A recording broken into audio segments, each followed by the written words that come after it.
Hey YouTube, this is Radiantxela, finally back after a year of being absent due to school time and such.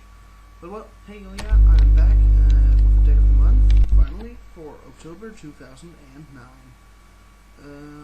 I don't know if you remember, but once I enrolled here with a macro Monarch deck, and earlier today, I went to a tournament and hit about 8th to 9th position with the updated part of this deck. So I just thought I might as well upload it on my brother's account since my own webcam is broken, and then I'll take you through it as a deck of the month. So just a second and I'll get everything parted ready. Okay, here we go. I'll start off with the synchro monsters used for this deck. So let's see if I can get the camera in my hands. So I'll have to do this. Iron Chain Dragon is the first one. He's a 6-star and he's great with different dimension cards because when you toss the opponent's cards into the graveyard, they dump them to the remove from play instead, making them easy dynamite baits.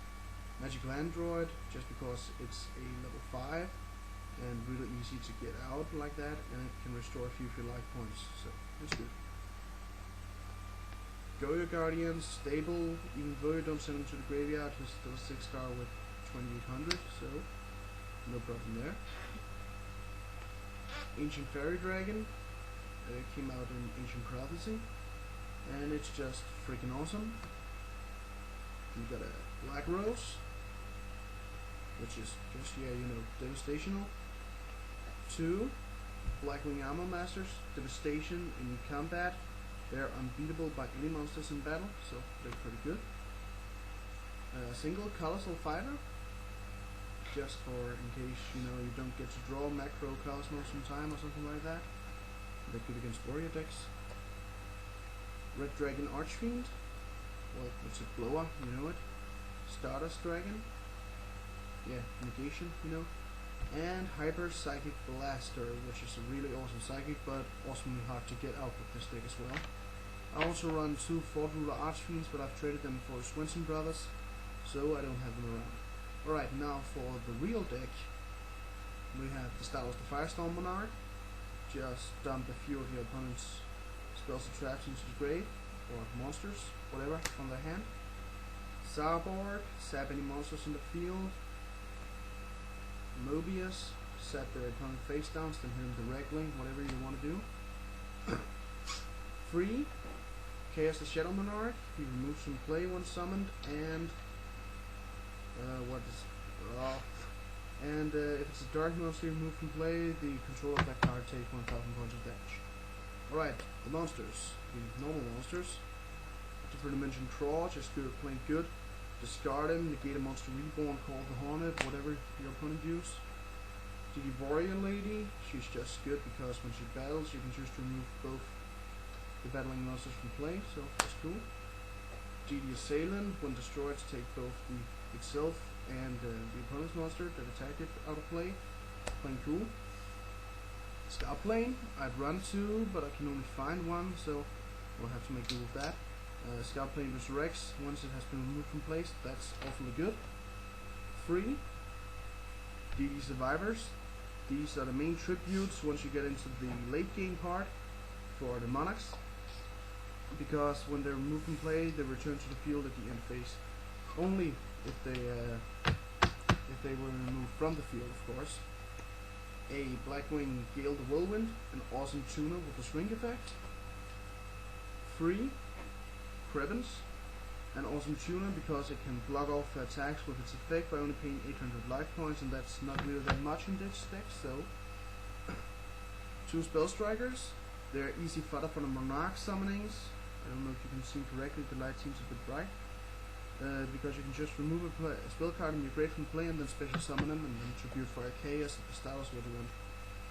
A single, just a Confit. You can special summon him onto the field in face of attack mode, so he's pretty cool for a Monarch fodder as well. Cyber Valley, I'm gonna get 2 of these.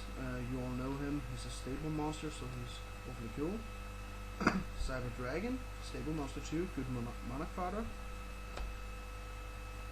2 Deiko Ichi, the Battle-Worn Train. He's pretty cool too, because when he flips you can draw a card, so he's amazing draw power. Okay, that was the monsters. Now for the spells, we got MST, of course. Brain control, easy for taking up an opponent's monster and then tributing for a monarch. Put in the mind control in your side deck if you want. I don't run it personally, but of course you can do it if you want to. Source of Revealing Light, an awfully cool card, just block off your opponents. GD Gate, or Different Dimension Gate.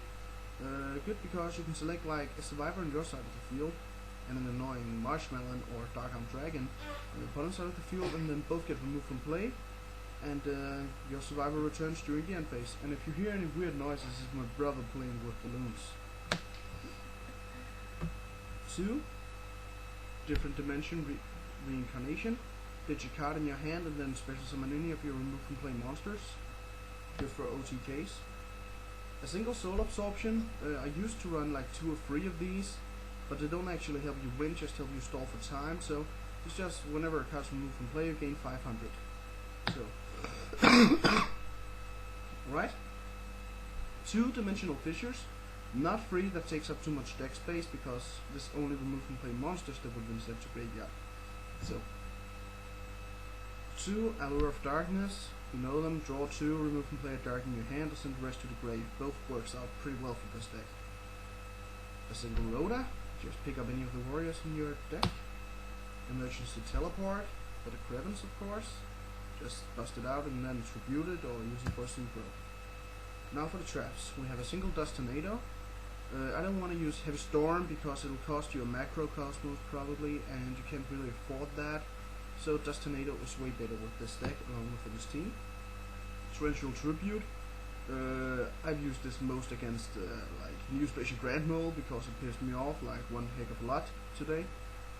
So I've chosen to fit in the Torrential to boom that sort of thing off. 2 Different Dimension Dynamite.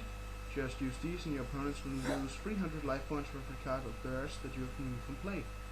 So they make a good booming OTK combo if you remove enough. 2 Bottomless Trap Hole. Remove from play any monsters with 1500 or more attack that is summoned. So that's pretty cool. Return from the Different Dimension. Pay half of your life points and special summon back any monsters that you have been removed from play, which is awesomely cool. And the last 3 cards. Macrocosmos. Remove from play any cards that are sent to the graveyard. So that's the deck of the month for October. I've planned to get on again now every month with the deck of the month and a few cards of the month, maybe a few deck strategies, a few more duels and such. For November I've already been preparing the deck. It's gonna be Tranquil Garden style, so you'll just have to wait and see what that is. So I'm back, people, and I hope you'll enjoy my videos once more. So see you next time.